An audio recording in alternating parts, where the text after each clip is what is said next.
Well, there is a myriad of barriers that you can think about. And 5 years ago, 10 years ago, the problem was mainly finding space, space that a community can afford, then sharing tools, building, an open PCR machine that a biolab can use, finding the right equipment, building it sometimes.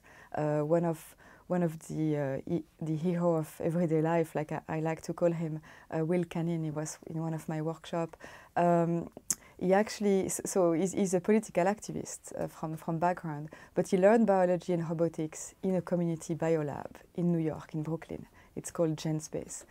He learned with other people around him and then created the first open source lab robot that you can use. It's the most affordable robot on Earth. And it's going to be a piece to democratize biology and using biology in different communities. So the problem 5 years ago, as I was saying, was probably around space and tools and how to get organized, how to change the culture, moving from studying, learning, making in silos to doing that together.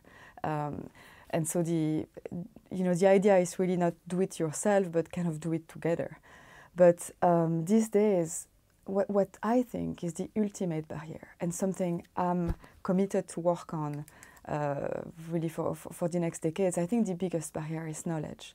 So basically, you can find space these days, you can share tools, you still need to learn, you still need to teach. And it's not just educating, it's not just, laying down knowledge somewhere, it's actually digesting that knowledge, translating it into something that makes sense, making it affordable, accessible, available for everyone.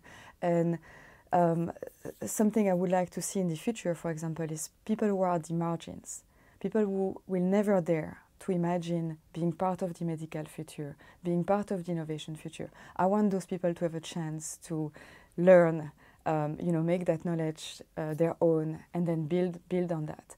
And you could imagine a lot of programs, for example, to organize, in high school, in universities, capstone challenge where young people would learn how to become a problem solver, how to start a company, how to become an entrepreneur, and maybe do it open source so that it kind of multiply the potential of the network. So yeah, the ultimate barrier is really knowledge, and in those times of huge inequalities that we are facing, I think this is the only power we can use for diminishing those inequalities.